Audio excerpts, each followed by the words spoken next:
Биз өзүбүз ошол Нарын шаарында өсүп чоңоюп, кышында хоккей ойноп, Кытай эл республикасы өзүнө регистрация кылган экен. Биздики деп. Манасты биздики деп. Манасты Кыргызстанга кайра кайтарып келиптир деген сөз көбөйгөнгө байланыштуу бизге конкурент болбосун деп иш козготуп камай турулачы деген. Чоң адамдардын аты да аталып атат да. Аңды терең баспа дейт го. Дүйнөлүк финансовый кризис деген болгон. Башаламан, ызычуу, ошондойго кайсы инвестор келет? За отсутствием его действия состава преступления дейт. Кылмыш иши качан козголот? Эгерде бирөөнүн укугун бузса. Чечим кабыл алгандар кандайдыр бир жазасын алыштыбы? Системаны бузган адамдарды бузуку деп айтса болот. Азыркы бийликте жамандап атканда өздөрүн көрүш керек да. Негизи бул туура эмес да. Артыңда күнөөң жок болгондон кийин ар бир күн эртең бошойм деген менен жүрөт экенсиң. Чындыгында ошондой көйгөй барбы? Жестко, но справедливо да.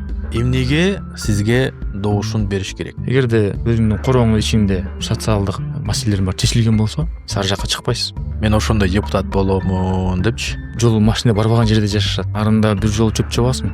Айыл жергесинде жашоо турмуш кыйын. Тоонун түйүндө өскөн балдар катары кантип аякка жан тартпай койсуң? Эң башкы принцибиңиз Таза жүрүү.